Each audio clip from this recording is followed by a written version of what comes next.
আলামিন কোরআন শরীফের ভিতরে বলেছেন, লাশ-শামসু ইয়ামবাগি লাহা আন তুদরিকাল কামারা ওয়ালাল লাইলু সাবিকুন নাহার ওয়া কুল্লুন ফি ফালাকি ইয়াসবাহুন। প্রবল জ্ঞানী হইবে যাহারা, আপন মনেতে বুঝিবে তাহারা, রাত্রি পারে না আগে যাইবার, দিনের স্থান করি অধিকার। চন্দ্র বাদে না সূর্যের গায়েতে, সূর্য পারে না চন্দ্রকে ধরিতে, যার যে স্থান বহাল রাখিয়া ভ্রমণ করিছে খোদাকে ডরিয়া। একটি নির্ধারিত সময় সীমা পর্যন্ত আপন আপন কক্ষপথে সব দৌড়াদৌড়ি করবে, কারো সাথে অ্যাক্সিডেন্ট হবে না কারো। ওয়াকুল্লুন ফি ফালাকি ইয়াসবাহুন, যা আছে মহাশূন্যে সব ঘুরতেছে। কে বলে? বলেন সবাই, কে বলছে? কোন সূরা? সূরা ইয়াসিন। আবার শুনুন, আল্লাহ পাক ফয়সালা দিচ্ছেন, ঘোরে কেডা? শুধু সূর্য ঘোরে না, শুধু চন্দ্র ঘোরে না, আল্লাহ মহাশূন্যে যা রেখেছেন সব ঘুরতেছে, সবই সন্তরণশীল, সব গতিশীল। সুতরাং ফয়সালা তো আল্লাহর কাছ থেকে নিতে হবে। পৃথিবী সৃষ্টি করেছেন, মানব গোষ্ঠী সৃষ্টি করেছেন এবং মানুষের প্রয়োজন মিটিয়েছেন। এই মানুষগুলিকে কে সৃষ্টি করেছে? মানুষ সৃষ্টির ব্যাপারেও দার্শনিকরা মানুষদেরকে বিভ্রান্ত করে। যা কলেজে বিশ্ববিদ্যালয়ে পড়ানো হয়, এই কোরআন শরীফ বিশ্ববিদ্যালয়ে পড়ানো হয়? হ্যাঁ হয়। কয়েকটা আয়াত, কয়েকটা সূরা পরীক্ষায় পাশ করার জন্য একটু একটু অপশনাল রেখে দেওয়া হয়েছে। বর্তমান যে শিক্ষা কমিশন, শামসুল হক শিক্ষা কমিশন রিপোর্ট মন্ত্রী পরিষদে অনুমোদন করেছে বর্তমান সরকার।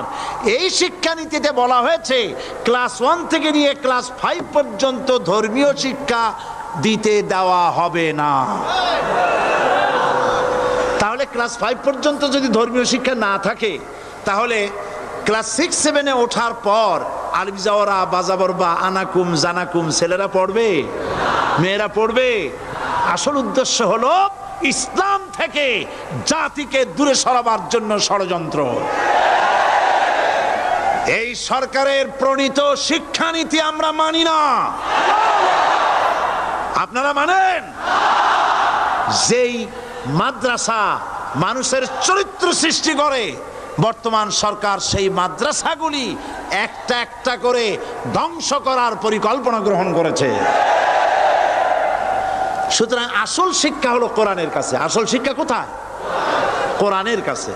কোরআন যদি শিখানো হতো, কোরআন যদি শিখানো হতো কলেজে বিশ্ববিদ্যালয়, তাহলে গতকাল চট্টগ্রাম বিশ্ববিদ্যালয় থেকে যেসব ছেলেরা বিশ্ববিদ্যালয় কর্তৃপক্ষ কর্তৃক বরাদ্দকৃত, হাইজ্যাক করা নয়, বরাদ্দকৃত 4খানা বাস দিয়ে কোরআন শুনতে আসতে চেয়েছিল, বর্তমান সরকারের তথাকথিত সোনার ছেলেরা আসতে দিল না।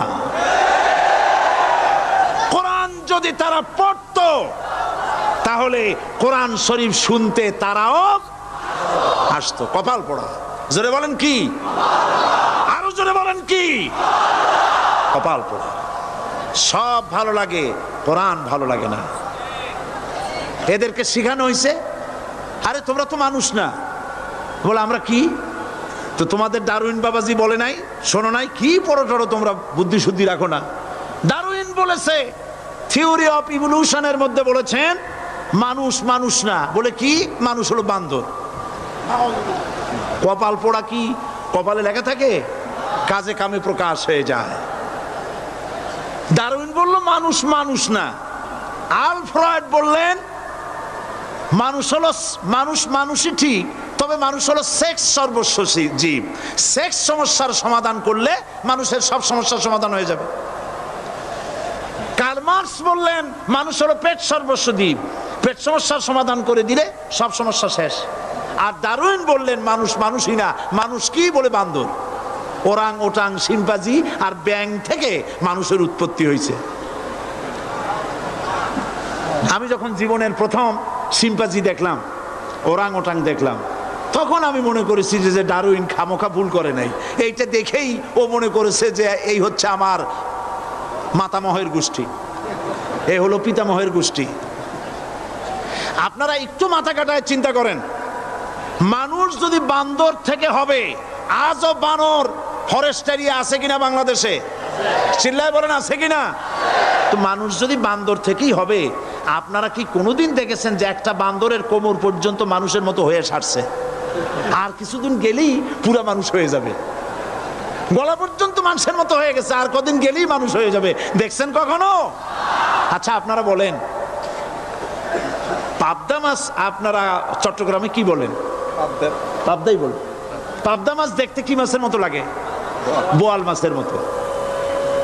কোন পাগলে কি বলছে কথা যে বোয়ালের পূর্বপুরুষ পাবদা? পাবদাগুলি পুটি টুটি খাইয়া খাইয়া আস্তে আস্তে বোয়াল হয়ে গেছে, এ কথা কেউ বলে? আচ্ছা, শোলের যে ছোট সাইজ, শোল মাছ, গজাল মাছ, এর যে ছোট্ট সাইজ ভর্তা করে খায়, শুটকি বানায় খায়, ওগুলোর কি বলে? টাকি মাছ। এই টাকি মাছ দেখতে শোল মাছের মতো। কেউ পাগলকে আজ পর্যন্ত বলেছে যে শোল মাছের পূর্বপুরুষ টাকি, টাকিগুলা সার মার খাইয়া আস্তে আস্তে শৌলে পরিণত হয়ে গেছে? কেউ বলেছে কখনো? ডারউইন কয় বোতল খাইয়া যে এই মতবাদ লিখছে আল্লাহই ভালো জানে, যে বান্দরের থেকে মানুষ আবিষ্কার হয়েছে। নাউজুবিল্লাহ। এগুলি পড়ানো হয় কলেজে, বিশ্ববিদ্যালয়, তাই আমাদের সোনার ছেলেরা বান্দরামি করে। ওদের যদি পড়ানো হইতো তোমরা বান্দরের গোষ্ঠী নও, তোমরা মানুষ, মর্যাদা কার বেশি, বান্দরের না মানুষের? এ পৃথিবীর প্রথম মানুষকে আদম আলাইহিস সালাম। আদম হইছেন কি দিয়ে? মাটি দিয়ে। আল্লাহ রাব্বুল আলামিন যিনি মানুষ সৃষ্টি করেছেন, তিনি কোরআন শরীফের ভিতরে বলে দিয়েছেন, আমি প্রথমেই বলেছি, আপনারা লক্ষ্য করুন, এই কোরআন তাবিজের কিতাব নয়, এই কোরআন তদবিরের কিতাব নয়, ঝাড়ফুঁকের কিতাব নয়। কোরআন হলো পৃথিবীর মানুষের জন্য কোড অফ লাইফ, পূর্ণাঙ্গ জীবন বিধান। সব কিছু আল্লাহ পাক কোরআনের ভিতরে বলে দিয়েছেন, কোনো জিনিস বাদ দেন নাই। আপনি আমি কেমনে সৃষ্টি হয়েছি আল্লাহ পাক কোরআনের ভিতরে বলেছেন, ইন্না খালাকনাকুম মিন তুরাবিন সুম্মা মিন নুতফাতিন সুম্মা মিন আলাকাতিন সুম্মা মিন মুদগা। নিষ্প্রাণ মাটি দিয়ে তোমাকে উৎপন্ন করা হয়েছে, নিষ্প্রাণ মাটির উপাদান দিয়ে তোমাকে তৈরি করা হলো। মায়ের পেটের ভিতরে এক ফোঁটা নাপাক পানি জমাট রক্তে পরিণত হয়ে গেল, জমাট রক্ত আস্তে করে গোস্ত পিণ্ড হলো, গোস্ত পিণ্ডকে সুন্দর করে সাজায়া হাড্ডি গুড্ডি বানায়া স্ট্রাকচার তৈরি করে তার উপরে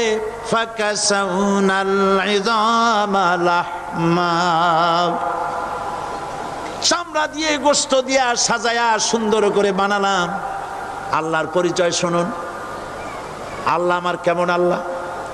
মায়ের পেটের ভিতরে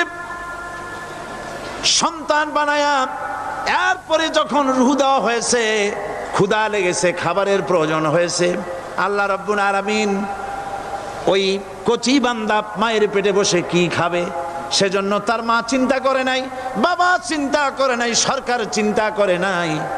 আল্লাহ রাব্বুল আলামিন মায়ের মাসিক অসুখকে বন্ধ করে দিয়ে সন্তানের নাভির সাথে আর মায়ের নাভির সাথে তার লাগায়া, পাইপ লাগায়া মায়ের মাসিক অসুখের রক্তগুলি দিয়ে সন্তানকে বড় বানালেন। মুখ দিয়া এই রক্ত পান করালেন না, মুখটাকে পবিত্র রেখে দিলেন যাতে করে পৃথিবীতে আসার পর ওই মুখ দিয়া আল্লাহ রাব্বুল আলামিনের জিকির করতে পারো। সন্তান মায়ের ভিতরে পেটের ভিতরে বড় হলো, আল্লাহ রাব্বুল আলামিন বলেন মাস দিন যখন পুরা হয়ে গেল, সুম্মা নুখরিজুকুম তিফলা, বাচ্চার আকারে পৃথিবীতে নিয়ে আসলাম। এখন খাবা কি? পৃথিবীতে যখন বাচ্চা এলো তখন তার পেটের সাথে যে সংযোগ ছিল মায়ের নাভির সাথে আর সন্তানের নাভির সাথে, সেই সংযোগ তার আর কি থাকলো? কি করা হলো? কেটে দেওয়া হলো। লক্ষ্য করুন, খাবারের জন্য একটি মাত্র পাইপ আল্লাহ লাগাইছিলেন। পৃথিবীতে সন্তান আসার সঙ্গে সঙ্গে পাইপটা কেটে দেওয়া হলো। এবার কি খাবে? আল্লাহ রাব্বুল আলামিন মায়ের বুক থেকে সন্তানের জন্য এবার সিঙ্গেল সিগন্যাল, তার জন্য সিঙ্গেল কোন লাইন যেটা ছিল কেটে দিয়া মায়ের বুক থেকে সন্তানের জন্য ডাবল লাইন আল্লাহ চালু করে দিলেন। এমন দুধ বানায় দিলেন যা শুধু খাবার নয়, শুধু ফুড ভ্যালু নয়, এই দুধের ভিতরে ক্যালসিয়াম, এর মধ্যে ভিটামিন, এর মধ্যে আয়রন, এর মধ্যে মেডিসিন। দুনিয়ার এই সন্তান ছিল ফি কারারিম মাকিন, সুরক্ষিত জায়গার ভিতরে ছিল। কোনো পলিউশন সেখানে যেতে পারতো না, রোগের জার্ম সেখানে যেতে পারতো না। দুনিয়ায় এলো দূষিত আবহাওয়ার ভিতরে। এই সন্তানকে এখনই অ্যান্টিবায়োটিক খাওয়ালে পরে অসুবিধা হবে। আল্লাহ রাব্বুল আলামিন মায়ের দুধের ভিতরে ঔষধ দিয়া রোগের প্রতিষেধক বানায়া দিলেন। এ হলো আমার আল্লাহ। এ আমার কে? আল্লাহ। জোরে বলেন আল্লাহ। আল্লাহ আল্লাহ রাব্বুল আলামিন মায়ের দুধ দিয়ে সন্তানকে বড় করলেন আর শোনায় দিলেন, খবরদার এই মায়ের সাথে, এই বাপের সাথে নাফরমানি করবি না। মা বাপের জন্য আমার কাছে দোয়া করবে, রব্বির হামহুমা কামা রাব্বায়ানি সাগীরা। সবাই পড়েন আমার সাথে, রব্বির হামহুমা কামা রাব্বায়ানি সাগীরা। আল্লাহ পাক শিখাই দিলেন বান্দারে আমার কাছে দোয়া করায়, আল্লাহ আমার মা বাপ আমাকে ছোটবেলায় যেভাবে স্নেহের কোলে লালন পালন করেছে, এইভাবে আমার মা বাপদের তোমার রহমতের কোলে লালন পালন করো। মনে থাকবে ভাইরা? বলেন মনে থাকবে? প্রত্যেক নামাজের পরে মা বাবার জন্য দোয়া করবেন, বেঁচে থাকুক আর মরে যাক, দোয়া করবেনই। মনে থাকবে? রব্বির হামহুমা কামা রাব্বায়ানি সাগীরা। আবার পড়েন, রব্বির হামহুমা কামা রাব্বায়ানি সাগীরা। আল্লাহ পাক মায়ের মর্যাদা এত বাড়াইছেন, সাহাবী প্রশ্ন করেছে, ইয়া রাসূলুল্লাহ খেদমত করব কার? হুজুর বলেন তোমার মায়ের, তারপরে কার? তোমার মায়ের, তারপরে কার? তোমার মায়ের, তারপরে কার? তোমার পিতার। বাপের চাইতে মায়ের মর্যাদা আল্লাহ 3 গুণ বাড়াইয়া দিলেন, 3 গুণ বৃদ্ধি করে দিলেন। হাদিস শরীফে এসেছে, হযরত আবী হুরায়রা রাদিয়াল্লাহু তাআলা আনহু রাসূলের কাছে এসে রাতের বেলায় কাঁদতেছিলেন। হুজুর প্রশ্ন করলেন, আবু হুরায়রা কাঁদো কেন? হযরত আবু হুরায়রা বলছেন, হুজুর মা আমাকে মেরেছে। তিনি প্রশ্ন করলেন, আচ্ছা মা তোমারে মারলো কেন? তুমি কি কোনো বেয়াদবি করছো? তিনি বললেন না, তবে মারলো কেন? হযরত আবু হুরায়রা বলেন, ইয়া রাসূলুল্লাহ আপনার খেদমত থেকে বাড়ি ফিরতে আমার দেরি হয়ে গিয়েছিল। গভীর রাত্রে যখন বাড়ি গেছি, মা আমাকে প্রশ্ন করলেন, বাবা দেরি হলো কেন, কোথায় ছিলি? তাম পৃথিবীর মানুষ যেই কদম মোবারক চুমু দিতে পারলে ধন্য হয়ে যায়, সেই আখিরি জামানার পয়গম্বর নবী মুহাম্মদ রাসূলুল্লাহ সাল্লাল্লাহু আলাইহি সাল্লামের দরবার থেকে আসতে আমার দেরি হয়ে গেছে। ইয়া রাসূলুল্লাহ আমার মা আপনার নাম শুনে তার গা জ্বলে উঠল, তিনি কাফের মুশরিকা। আপনার নাম শুনে অগ্নি শর্মা হয়ে আমাকে ধরে পিটানো আরম্ভ করলেন আর বললেন, আবু হুরায়রা হয় মুহাম্মদ সাল্লাল্লাহু আলাইহি সাল্লামের বাড়ি ছাড়বি, নইলে আমার বাড়ি ছাড়বি, কি করবি বল? মার খেতে খেতে আমি বললাম, মা তোমার গায়ে যত শক্তি আছে আমারে মারো, তোমার বাড়ি শুদ্ধ, তাম দুনিয়াটা ছেড়ে দিতে পারি, মুহাম্মদ রাসূলুল্লাহর কদম মোবারক ছেড়ে দিতে পারি না। হুজুর আমার মা গলা ধাক্কা মেরে আমাকে বের করে দিয়েছেন। হুজুর বলছেন, আবু হুরায়রা মা তোমাকে মেরেছে আর আমার কাছে নালিশ করছো, আমি তোমার মায়ের কোনো বিচার করতে পারবো না। সুবহানাল্লাহ, এত বড় পাওয়ারফুল নবী, শানওয়ালা, ইজ্জতওয়ালি, বরকতওয়ালি, এত বড় নবী বলছেন মা মেরেছে, আমার করার কিচ্ছু নাই। সুবহানাল্লাহ। তোমার মা মুশরিকা হোক আর যাই হোক তোমার মা। সুবহানাল্লাহ বলেন। আমার বন্ধুগণ, হযরত আবু হুরায়রা বলেন, ইয়া রাসূলুল্লাহ, মায়ের বিরুদ্ধে কোনো অভিযোগ নিয়ে আমি আপনার কাছে আসি নাই। হুজুর বললেন, কেন আসছো বলো খুলে। আবু হুরায়রা বলেন, হুজুর আমি জানি আপনি আল্লাহর দরবারে যদি কোনো ব্যাপারে হাত তোলেন আল্লাহ মঞ্জুর করে ফেলেন। আপনি দয়া করে আমার মার জন্য দোয়া করেন, আল্লাহ যেন হেদায়েত দিয়ে দেন। আমার নবীজি দুখানে হাত উত্তোলন করলেন, বললেন, আল্লাহুম্মা ইহদি উম্মা আবি হুরায়রা, আয় আল্লাহ আমি দোয়া করতেছি আবু হুরায়রার মাকে হেদায়েত নসিব করো। হুজুর হাত তুলে মোনাজাত করছেন, আবু হুরায়রা দৌড় দিলেন বাড়ির দিকে। কয়েকজন সাহাবী হযরত আবু হুরায়রার জামা টেনে ধরেছে, এই ভদ্রলোক দৌড়ায় কেন? এত শান্ত মানুষ, কখনো গরম হয়ে কারো সঙ্গে কথা বলে না। এই মানুষটা দৌড়ায় কেন? কোনো বিপদ হইল নাকি? জামা টেনে ধরে বলে, আবু হুরায়রা দৌড়াও কেন?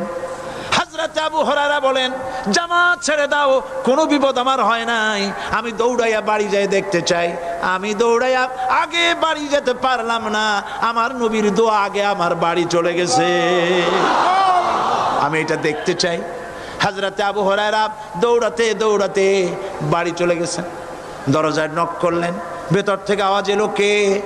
তিনি বললেন, আমি আবু হুরায়রা। মা দরজা খুলে দাও, আমি তোমার সন্তান। মা বললেন, বাবা অপেক্ষা করো, দরজা খুলতেছে।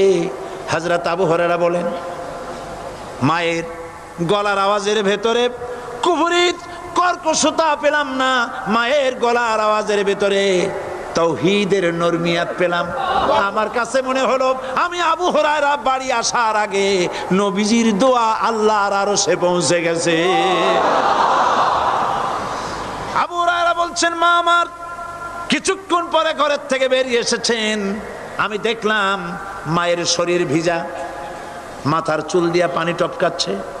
মা আমার বললেন, বাবারে তোমাকে মারার পর আমি নিদারুণ অনুশোচনায় পড়েছিলাম, মনে মনে ভাবলাম, আহারে আমার সন্তানরা আমি কেন মারলাম?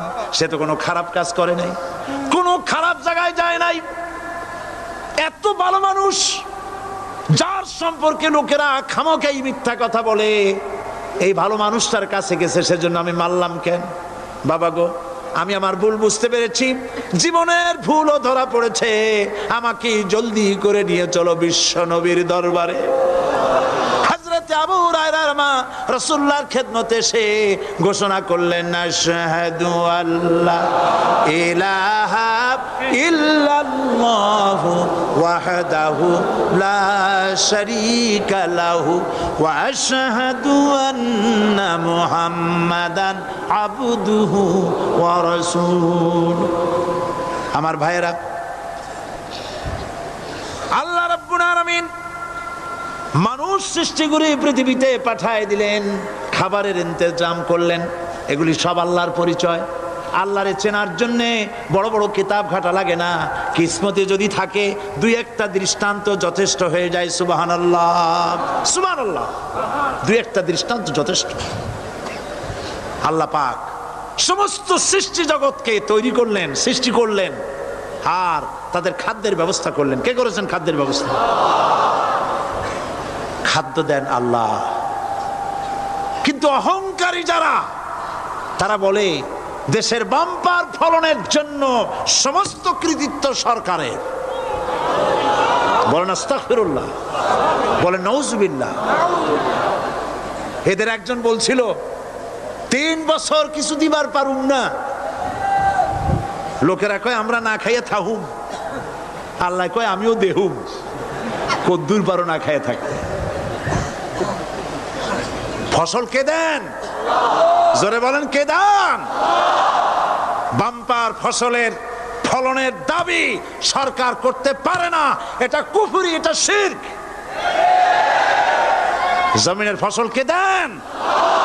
আকাশের বৃষ্টি কার? পানি কার? সার কার? সব আল্লাহ পাক। আল্লাহ পাক কোরআন শরীফে বলেছেন, লা ইন শাকারতুম লাযীদান্নাকুম ওয়া লাইন কাফারতুম ইন্না আযাবী লাশাদীদ। আমার নিয়ামতের শুকর যদি আদায় করো বাড়ায় দেব, আর যদি কৃতজ্ঞ হও শুকরিয়া আদায় না করো মস্ত বড় শাস্তি দেব। ফসল দেই আমি আর শুকরিয়া আদায় করো তোমার বাজানে, ঠিক কিনা? শুকরিয়া আদায় করে কার? বাজানে। একটা লোকের, একটি মানুষের যেই প্রশংসা এই সরকার করলো বিগত 4.5 বছর ধরে, একটা মানুষের যত জিকির করলো প্রশংসা করলো ছবি টানাইলো, যদি এতটা জিকির এতটা স্মরণ আল্লাহ রাব্বুল আলামিনের করত, ওদের জন্য আল্লাহর জান্নাতের দরজা খোলা হয়ে যেত। প্রশংসা করবে কার? চিল্লায় বলুন, আল্লাহ পাকের প্রশংসা করো। খেতে দেওয়ার মালিক তিনি।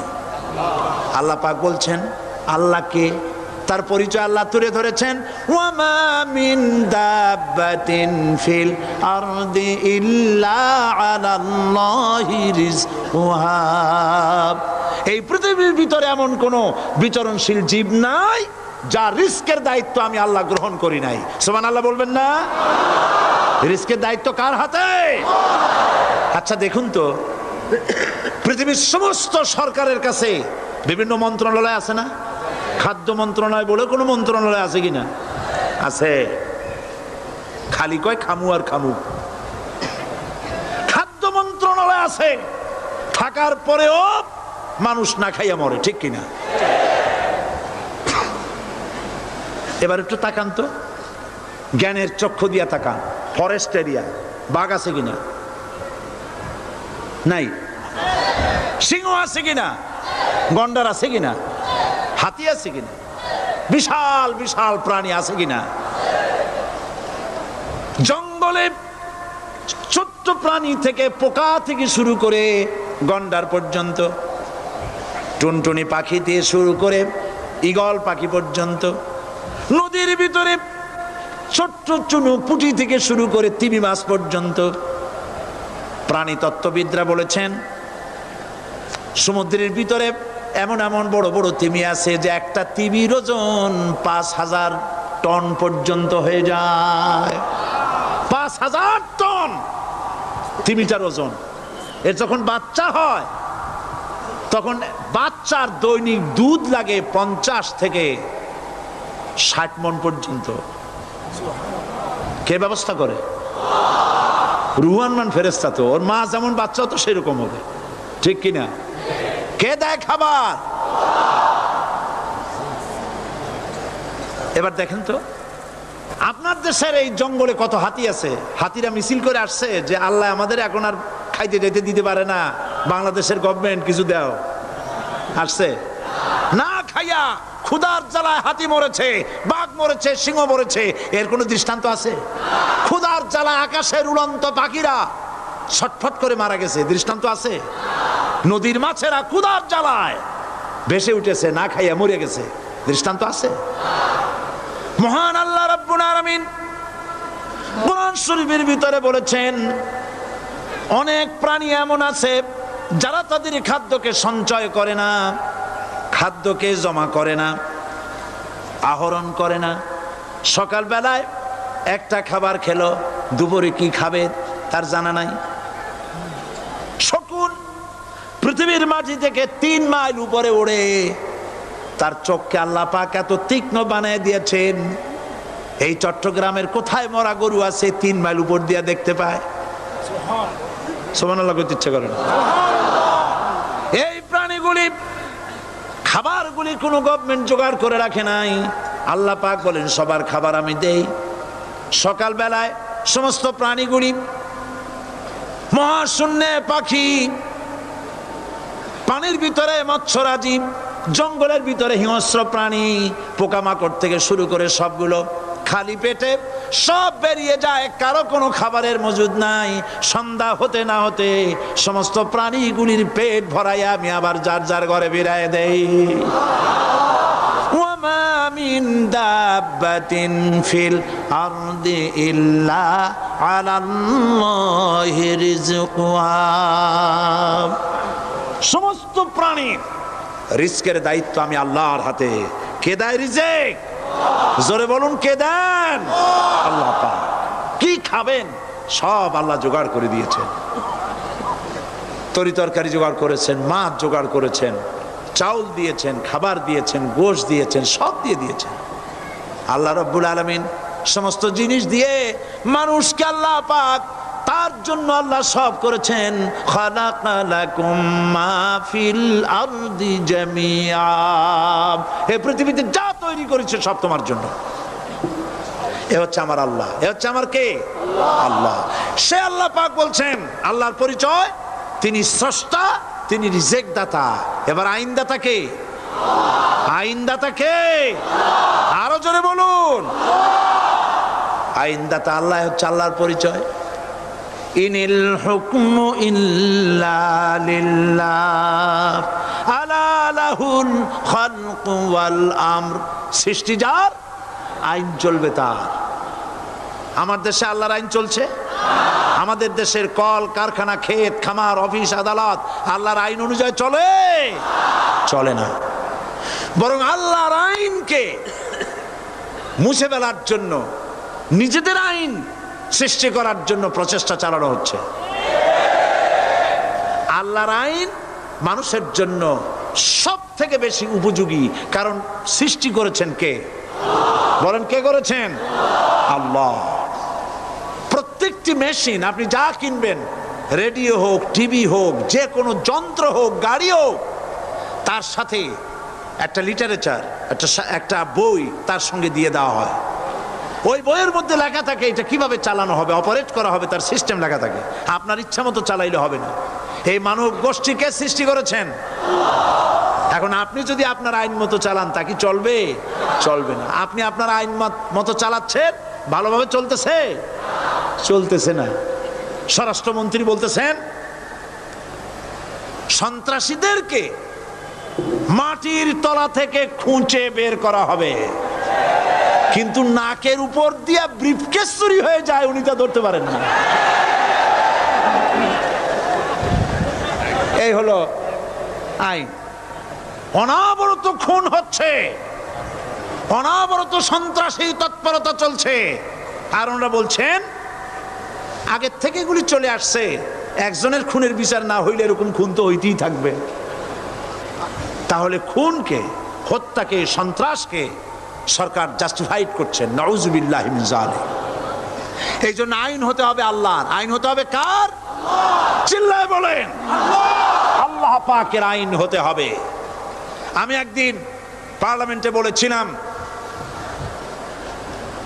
আমার দেশের নেতা নেত্রীরা বারবার হজ করতে যান, উমরা করতে যান, সেখান থেকে আসার সময় কি আনেন? আতর, পাথর, সুরমা আর খুরমা,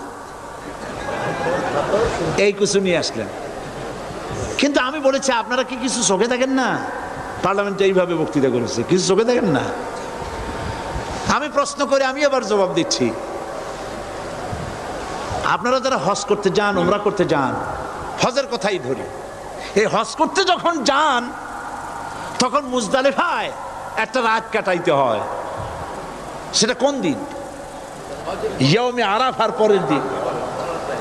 এই মাঠে দালান কোঠা আছে, এখানে বেড়া আছে, শামিয়ানা আছে, পর্দা আছে, তাবু আছে, কিচ্ছু নাই। লক্ষ লক্ষ নারী আর পুরুষ পাশাপাশি শুয়ে থাকে, তাও সুবহানাল্লাহ কইতে ইচ্ছা করে না। সারা রাত জনে জনে পুলিশ পাহারাদার নাই। কিরকম মেয়ে এলো, চাঁদের সৌন্দর্য হার মানায় দিতে পারে এরকম সুন্দরী, এরকম সুন্দরী নারী, সুদর্শন পুরুষ পাশাপাশি রাস্তার ধারে মরুভূমির ভিতরে সারা রাত কাটাচ্ছে। ইয়ৌমে আরাফার পরের রাতটা, একটা রাত পুরা। এভাবে চলতেছে বছরের পর বছর। শতাব্দীর পর শতাব্দী, সহস্রাব্দীর পরে সহস্রাব্দী। আমি প্রশ্ন করি, পৃথিবীর ইতিহাসে কেউ কি এমন কথা বলতে পেরেছে, লিখতে পেরেছে যে মুজদালিফার রাতে সেখান থেকে 10টা নারী হাইজ্যাক হয়েছে, 5টা নারী লাঞ্ছিত হয়েছে, বলতে পারবে? গভীর রাত্রে পুরুষ সঙ্গী ছাড়া সুন্দরী রমণী, যুবতী রমণী একাকিনী নিজের ঘর ছেড়ে আল্লাহর ঘরে তাওয়াফ করতে আসে। তাওয়াফ সেরে তাহাজ্জুদের নামাজ পড়ে আল্লাহর কাছে মোনাজাত করে একা একা হাজার হাজার লাখো পুরুষের ভিতর থেকে আপন ঘরে ফিরে যায়। কারো বাবার হিম্মত নাই একবার তাকায় সে তো রূপ উপভোগ করার জন্য আবার তাকায়, অথবা তার আঁচল ধরে টান মারে। আছে ইতিহাস? কথা কন না কেন? সুন্দরী একটা মাইয়া মক্কা থেকে মদিনা থেকে পাওয়া যায় না, 15 দিন হয়ে গেছে। হয়েছে কখনো? এবার জবাব দেন, কেন হয় না? কেন হয় না?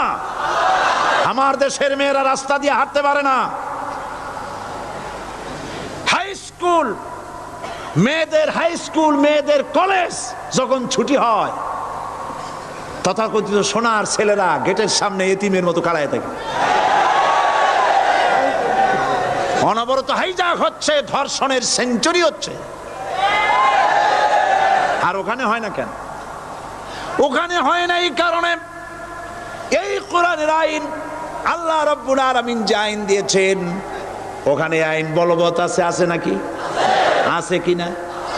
কোন পুরুষ কোন নারীকে ধর্ষণ করেছে যদি প্রমাণিত হয়, সে যদি ফাহাদের ছেলে হয় আর ফাহাদের মেয়েও হয়, কোরআনের শাস্তি হলো পাথর মেরে উড়াইয়া দাও। তাকে জানিয়ে দেওয়া হবে রেডিও টিভির মাধ্যমে, জেনাকারের ব্যভিচারীর শাস্তি হবে। চতুর্দিকে হাজারো লোকেরা দাঁড়াবে, হাতে পাথর নিয়ে পাথর মেরে তাকে তার গোশত হাড্ডি বাতাসের সাথে উড়ায় দেবে। একজন মানুষ আর একজন মানুষকে খুন করলো, এই আসামি ধরা পড়ে গেল, কোরআনের শাস্তি হলো যখন ধরা পড়বে প্রমাণিত হবে, যেমন ভাবে হত্যা করেছে পরেও হত্যা করো। এই দৃশ্য, এই আইন যদি বাংলাদেশে যদি এই আইন চালু হয়ে যেত, খুনের আসামি ধরা পড়েছে জেনার আসামি, প্রকাশ্য ময়দানে এলো, সাক্ষী প্রমাণে কোর্টে প্রমাণিত হলো সত্যি সে খুনি। এই বিশাল আউটার স্টেডিয়ামের মাঝখানে খুনি কি দাঁড় করাও, চতুর্দিকে হাজারো লাখো মানুষ থাকুক, রেডিও টিভির ক্যামেরা কার্যকর হবে, পত্র পত্রিকার সাংবাদিকরা আসবে, তরবারির এক আঘাতে খুনির কল্লাটা উড়ায় দাও, দেহটা নিঃসার হয়ে জমিনে পড়ে যাবে। এই দৃশ্য যারা দেখবে স্বচক্ষে, রেডিওতে, পত্র পত্রিকায়, আর 1 বছরের ভেতরে খুন করার হিম্মত কারো কলিজায় উঠবে? জেনাকারের পাথর মেরে উড়িয়ে দেওয়ার শাস্তি যদি চোখে কেউ দেখে, জেনা করার পুলক আর জাগবে? এটা নাম আল্লাহর আইন। এই আইন কার? এই আইন কার? এই আইন যতদিন পর্যন্ত বাংলার মানুষের, মুসলমানদের উপরে কার্যকরী না হচ্ছে, এই দেশে কার্যকরী না হবে, ততদিন পর্যন্ত হত্যা, ধর্ষণ, খুন বন্ধ হবে না। বন্ধ হবে? সুতরাং এই আইন হচ্ছে কার? আরো জোরে বলেন, আল্লাহ রাব্বুল আলামিন। মহান আল্লাহ রাব্বুল আলামিনের এই আইন অনুযায়ী যদি দেশ চলে, মানুষ শান্তি পাবে, চুরি বন্ধ হবে, ডাকাতি বন্ধ হবে, জেনা বন্ধ হবে, হত্যা ধর্ষণ বন্ধ হয়ে যাবে। নবীজি এমন একটি আইন চালু করে দিয়ে, কোরআনের বিধান চালু করে দিয়ে এমন একটা সমাজ চালু করেছিলেন, যেই সমাজ সম্পর্কে হুজুর নিজে বলেছেন, খায়রুল কুরুনে কারনি, সর্বশ্রেষ্ঠ যুগ হলো কার যুগ? আমার যুগ। সুবহানাল্লাহ বলেন। রাসূলের যুগ হলো সর্বশ্রেষ্ঠ যুগ। সেই কোরআন, সেই হাদিস আজও আছে না নাই? বলেন জোরে, আজও আছে না নাই? সেই কোরআন এবং সুন্নাহ দিয়ে দেশ শাসন হোক, এটা কি আমরা চাই? কারা কারা চাই দু হাত উঁচু করে দেখা।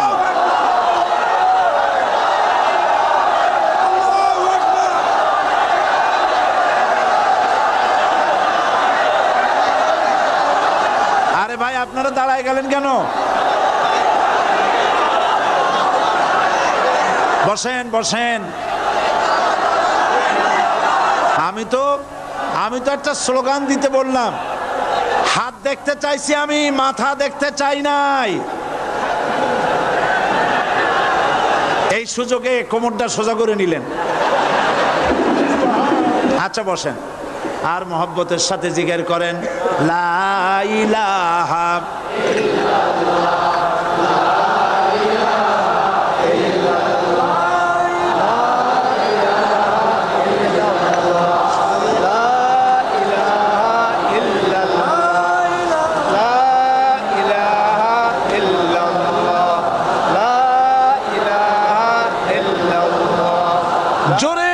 সবাই জিকির করেন লা ইলাহা ইল্লাল্লাহ লা ইলাহা লা ইলাহা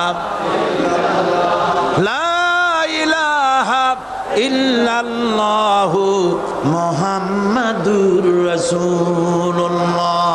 বসুন, আমরা মুনাজাত করব। আল্লাহ রাব্বুল আলামিন আয়াতুল কুরসির ভিতরে আল্লাহর সার্বভৌমত্বের কথা বলেছেন। আল্লাহু লা ইলাহা ইল্লা হুয়াল হাইয়ুল কাইয়্যুম। পড়েন আমার সাথে সবাই, আল্লাহু লা ইলাহা ইল্লা হুয়াল হাইয়ুল কাইয়্যুম। আল্লাহ হচ্ছেন যিনি ছাড়া কোনো ইলাহ নাই, তিনি শাশ্বত চিরঞ্জীব। সুবহানাল্লাহি ওয়া বিহামদিহি। আগামীকাল এর বাকি অংশ আমি আপনাদের সামনে আলোচনা করব ইনশাআল্লাহ। জোরে বলেন ইনশাআল্লাহ। দাঁড়ানো ভাইরা বসেন। আপনাদের পাশে যারা দাঁড়িয়েছেন অনুরোধ করে বসায় দেন। বলেন যে আর 5টা মিনিট বসেন, আল্লাহর রাস্তায় হাঁটেন না। হ্যাঁ বলেন বলেন, আপনারা যে আল্লাহর রাস্তায় হাঁটেন না, বসেন, সবাই বসেন। এত বড় মাহফিলের মুনাজাত, সুবহানাল্লাহ বলেন। চট্টগ্রামের ইতিহাসের শ্রেষ্ঠ মাহফিল, চিল্লায় বলেন সুবহানাল্লাহ। গোটা বিশ্বের কোরআনের শ্রেষ্ঠ মাহফিল, বলেন সুবহানাল্লাহ। যারা বলেন আলহামদুলিল্লাহ। আগামীকাল এ মাহফিলের আখেরি মুনাজাত হবে ইনশাআল্লাহ। বলেন ইনশাআল্লাহ। আমি আন্তরিকভাবে দুঃখিত, প্রতি বছর আমার মা বোনদের জন্য, চট্টগ্রামবাসী আমার মা বোনদের জন্য আলাদাভাবে তাদের প্রশ্নের উত্তর দেই এবং তাদের সামনে কোরআন হাদিসের কথা আলাদাভাবে বলি। এবছর দিন কম হয়ে গেল বলে মহিলারা, মা বোনেরা বঞ্চিতা হয়ে গেলেন। শিশু কিশোরদের জন্য আলাদাভাবে সমাবেশ করা হয়, তাও বঞ্চিত হয়ে গেল। এই বিশাল তাফসীরুল কোরআন মাহফিলের বরকত থেকে চিটাগংবাসীকে যারা বঞ্চিত করলো, আল্লাহ তাদের হেদায়েত নসিব করে দিন। যদি হৃদয় থাকে, যদি হৃদয় বলে কিছু থাকে, বিবেক বলে যদি কিছু থাকে, আর শরীর যদি মুসলমানের পিওর রক্ত থাকে, তাহলে বাড়ি বসে অনুশোচনা করা উচিত, চোখের পানি ফেলানো উচিত ওই সব লোকের যারা এই বরকতপূর্ণ মাহফিলকে বাধা দিয়েছে। আর যাদের কলজার মধ্যে আল্লাহ মোহর মেরে দিয়েছে, এগুলোর তো হেদায়েত হবে না। যাদেরকে আল্লাহ পাক তৈরি করেছেন জাহান্নামের জন্য, ওদের কাছে মাহফিল অসহ্য, সহ্যই হবে না। নাউজুবিল্লাহ বলেন। চট্টগ্রামবাসীর জন্য তাফসীরুল কোরআন মাহফিল নিয়ামত। এই নিয়ামত কিয়ামত পর্যন্ত আল্লাহ টিকায় রাখুন, বলি আমিন। আগামীকালের আখেরি মোনাজাতে সমস্ত মুসলমান চতুর্দিক থেকে আল্লাহ পাকের নারা লাগাতে লাগাতে আসবেন। আল্লাহু আকবার, নারায়ে তাকবীর। গোটা চট্টগ্রাম, গোটা চিটাগাং শহর আগামীকাল কোরআনের মিছিলের শহর হবে ইনশাআল্লাহ।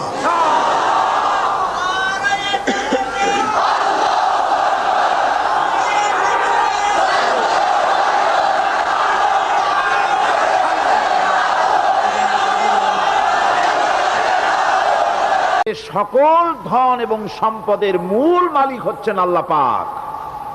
সমস্ত ধন সম্পদের মালিক কে? আল্লাহ সুবহানাহু ওয়া তাআলা। কোরআনে কারীম বলছে, লিল্লাহি মা ফিস সামাওয়াতি ওয়া মা ফিল আরদ। আকাশ এবং জমিনের ভিতরে যা কিছু আছে সব কিছুর মালিকানা কার? জোরে বলেন কার? আল্লাহ রাব্বুল আলামিন হচ্ছেন এর একচ্ছত্র মালিক। সুতরাং বান্দাদের কাছে কিছুদিনের জন্য এগুলিকে আমানত রাখা হয়েছে। আমাদের ঘর আছে, বাড়ি আছে, ব্যবসা আছে, বাণিজ্য আছে, জায়গা আছে, জমিন আছে, গরু আছে, বাছুর আছে, এই সবগুলি কিছুদিনের জন্য আমাদের কাছে কি রাখা হয়েছে? আমানত। আমানতের মাল আপনি আপনার ইচ্ছা মতো খরচ করতে পারবেন না। আমানতের মাল কি ইচ্ছা মতো খরচ করা যায়? যায় না। আমানতের মালকে খরচ করতে হলে মূল মালিকের ইচ্ছা অনুযায়ী খরচ করতে হবে।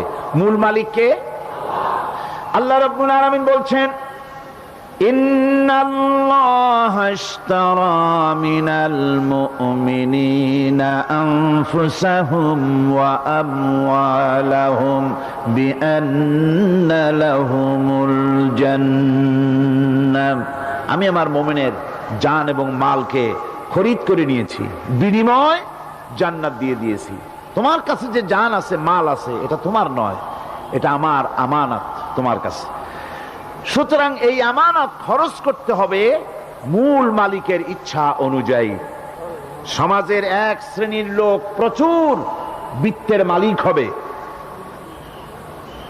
সমাজের এক শ্রেণীর লোক প্রচুর বিত্ত এবং সম্পদের মালিক হয়ে ভোগ বিলাসের আনন্দের স্রোতে ভেসে যেতে থাকবে, নিজেকে ভাসিয়ে দেবে।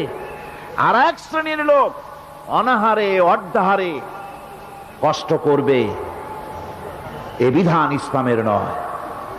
কেউ থাকবে 10 তলায় আর কেউ থাকবে গাছতলায়, কেউ খাবে পোলাও, কোরমা, বিরিয়ানি, আর কারো কিসমতে মরুচ পোলাও হবে না। এ বিধান আল্লাহর নয়। ইসলামের বিধান হচ্ছে এই যে আল্লাহ যে সব সম্পদ মানুষকে দান করেছেন, এই সম্পদের ভিতরে বিত্তহীনদের অধিকার রাখা হয়েছে। বিত্তহীন যারা গরিব, যাদের কিছু নাই, তারা আপনার করুণার পাত্র নয়। কি বলেন? তারা কি ধনীদের করুণার পাত্র? কোরআনে কারিমে আল্লাহ বলেন, ওয়াল্লাযীনা ফী আমওয়ালিহিম হাক্কুল লিসসাইলি ওয়াল মাহরুম। ধনীদের সম্পদের ভেতরে গরিবদের, বিত্তহীনদের অধিকার রয়েছে। সে অধিকার আদায় করে দাও। দান করা এমনি দিয়ে দেওয়া এক জিনিস, গরিবদেরকে, বিত্তহীনদেরকে ইসলাম করুণার পাত্র বানায় নাই, বলেছে অধিকার। অধিকারটা বড় মজবুত কথা, এই কথার লোড আছে, ওয়েট আছে। আপনার আমার সম্পদের, অর্থাৎ যাদের বিত্ত আছে, বিত্ত সম্পদওয়ালা সম্পদশালী লোকেদের সম্পদের ভেতরে গরিবদের অধিকার রয়ে গেছে। সে অধিকার আদায় করতে হবে। ইসলাম সকল মানুষের দারিদ্র দূর করে বেঁচে থাকার মৌলিক অধিকার প্রতিষ্ঠিত করেছে। রাসূল করিম সাল্লাল্লাহু আলাইহি ওয়াসাল্লাম বলেছেন, লাইসা লি ইবনি আদম হাক্কুন সিওয়া হাযিহিল খিসাল, বাইতুন ইয়াসকুনুহু ওয়া সাওবুন ইউয়ারি আওরাতাহু ওয়া জালফাল খুবজি ওয়াল মা। আখরাজাহু তিরমিজি। তিরমিজি শরীফের হাদিসের ভেতরে এসেছে, রাসূল করিম সাল্লাল্লাহু আলাইহি ওয়াসাল্লাম বলেছেন, প্রত্যেকটি বনি আদমের তার বাস করার জন্য একটা গৃহ, এবং লজ্জা ঢাকার জন্য, শীত নিবারণের জন্য তার বস্ত্র, আর ক্ষুধা মিটাবার জন্য তার পানি আর রুটি ইত্যাদির ব্যবস্থা করতে হবে, চাই সে মুসলমান হোক আর হিন্দু হোক আর খ্রিস্টান হোক। বনি আদম, আদমের সন্তান যে মানুষ, যে তার এই অধিকার ইসলাম প্রতিষ্ঠিত করেছে। আজ বলা হচ্ছে খাদ্য বস্ত্র বাসস্থান সমাধান দেবে অমুকরা তমুকরা, এরকমের স্লোগান হয় না? ওরা দিতে পারবে না, ওরা দিতে পারে নাই। খাদ্য বস্ত্র শিক্ষা চিকিৎসা বাসস্থানের গ্যারান্টি দিয়েছে কোরআন, দিয়েছে আল্লাহ রসুল জনাবে মুহাম্মদ রাসূলুল্লাহ সাল্লাল্লাহু আলাইহি ওয়াসাল্লাম। ইসলাম অর্থনৈতিক নিরাপত্তার জন্য যে সব পন্থা অবলম্বন করেছে সেটা হচ্ছে যে সমাজের কর্মক্ষম সকল ব্যক্তি রুজির জন্য পরিশ্রম করবে, কেউ বসে থাকতে পারবে না। এটা হচ্ছে ইসলামের নিয়ম, কেউ বসে থাকতে পারবে না। কোরআনে কারীম বলছে ফাইযা কুদিয়াতিস সালাতু ফান্তাশিরু ফিল আরদ ওয়াবতাগু মিন ফাদলিল্লাহ। ফাইযা কুদিয়াতিস সালাত, যখন তোমার নামাজ সম্পূর্ণ হয়ে গেল, ফান্তাশিরু ফিল আরদ, ছড়িয়ে পড়ো আমার জমিনের উপরে, ওয়াবতাগু মিন ফাদলিল্লাহ, আর আমার অনুগ্রহ অনুসন্ধান করো। রুজি কামানো কোনো খারাপ জিনিস না। কেউ মনে করে সারাদিন বসে বসে আল্লাহর জিকির করব, কেউ দুনিয়াটারে ঝামেলা মনে করে জঙ্গলে চলে যেতে চায়, এটা নিয়ম না। আপনি বসে থাকতে পারবেন না, আপনাকে কাজ করতে হবে। রুজি কামাই করাটাকে কোরআনে কারিমে এতটা সম্মান দিয়েছে যেটাকে ফদলুল্লাহ বলা হয়েছে। ফদলুল্লাহ এটা আল্লাহর অনুগ্রহ, সুবহানাল্লাহ বলেন। এটাকে ফদলুল্লাহ বলা হয়েছে, এটা জিনাতুল্লাহ বলা হয়েছে। আপনি যে কাপড় চোপড় ব্যবহার করেন, এই কাপড় চোপড়ের ব্যাপারে আল্লাহ পাক প্রশংসা করেছেন, কাপড় চোপড় সুন্দর পরতে বলেছেন। তারপরে রুজি রোজগার হালাল করতে বলা হয়েছে, এবং রুজি কামাবার ব্যাপারে হালাল ভাবে রুজি কামাবার জন্য ইন্সপিরেশন দেওয়া হয়েছে কোরআন এবং হাদিসে। রাসূল করিম সাল্লাল্লাহু আলাইহি ওয়াসাল্লাম বলেছেন আল কাসিবু হাবিবুল্লাহ, সহস্তে যে উপার্জন করে সে আল্লাহর বন্ধু। যে ব্যক্তি ঠেলা গাড়ি চালায়, কুলি মজুর রিক্সা চালায়, নিন্দা নাই, তাকে নিন্দা করা যাবে না। রিক্সাওয়ালাও একটা গুরুত্বপূর্ণ দায়িত্ব পালন করছে। কুমার, কামার, তাঁতি, জেলে, ধোপা, নাপিত সবাই কাজ করছে। প্রত্যেক কাজের সম্মান ইসলাম দেয়, সুবহানাল্লাহ কোন। সমস্ত কাজের সম্মান আছে, শুধুমাত্র সম্মান নাই চুরির কাজের, ডাকাতির কাজের, সন্ত্রাসের কাজের, চাঁদাবাজির কাজের, মাস্তানির কাজের। এই সব কাজ নিন্দনীয় এবং এই সব কাজ নিতান্ত বাজে কাজ। এ কাজের কোনো সম্মান নাই। সম্মান হচ্ছে নিজের হাতে কামাই করে সারা দিনে এক মুঠো খাবারও যদি খান, আপনার খাবারের চাইতে হালাল খাবার কারো হতে পারে না। আল্লাহর বন্ধু সোজা কথা না। আল কাসিবু হাবিবুল্লাহ, সহস্ত উপার্জনের এত বরকত। সেজন্য অর্থনৈতিক নিরাপত্তার জন্য সমাজের প্রত্যেকটি কর্মক্ষম লোককে কাজ করতে হবে। কি করতে হবে? নামাজ পড়া হয়ে গেছে, এখন আর বসে থাকা চলবে না, নেমে পড়ুন কাজের জন্য, আল্লাহর অনুগ্রহ অনুসন্ধান করুন। এরপরে আল্লাহ পাক বলছেন আমার অনুগ্রহ রুজি কামাও, আর রুজি কামাবার সময় ওযকুরুল্লাহ যিকরান কাসীরা লাআল্লাকুম তুফলিহুন। আর জিকির করবা আমার বেশি, আমার জিকির করবা। বলা হচ্ছে রুজি অনুসন্ধান করো, আর বলা হচ্ছে আমার জিকির করো। তো জিকির আর রুজি সন্ধানের ভিতরে সামঞ্জস্য কি? সামঞ্জস্যটা হচ্ছে এই যে আপনি যখন উযকুরুল্লাহ কাসীরান, আপনাকে বেশি করে জিকির করতে হবে। জিকির মানে কি? স্মরণ করা। জিকির মানে কি? স্মরণ করা। আল্লাহকে স্মরণ করেন। রুজি যখন কামাতে যাবেন স্মরণ করবেন কারে? চিল্লায় কোন কারে? আপনি রুজি কামাবার জন্য চাকরি করতেছেন, অফিসে বসে যদি আল্লাহ রাব্বুল আলামিন আপনার স্মরণে থাকে, তাহলে ঘুষ খাওয়া আপনার জন্য সম্ভব হবে না। কথা ঠিক কিনা? আল্লাহ পাক বলছেন রুজি কামাবার জন্য তুমি যে পরিশ্রম করবে, ওই পরিশ্রমের সময় বেশি বেশি জিকির করো, আমারে স্মরণ রাখো। অফিসে বসে যখন তুমি কাজ করবে, আমি যদি স্মরণে থাকি, তাহলে তুমি ঘুষ খাইতে পারবা না। তুমি জমিন চাষ করবে, জমিন চাষ করার সময় আমি যদি তোমার স্মরণে থাকি, জমিনের আইল ঠেলা তোমার পক্ষে সম্ভব হবে না। যত রকমের রুজির রোজগারের পথ আছে আমাকে স্মরণ করো, খারাপ পথ থেকে বাঁচো, হালাল ভাবে রুজি কামাও, হালাল রুজির ভিতরে আল্লাহ রব্বুল আলামিন বরকত দিয়া দিবেন।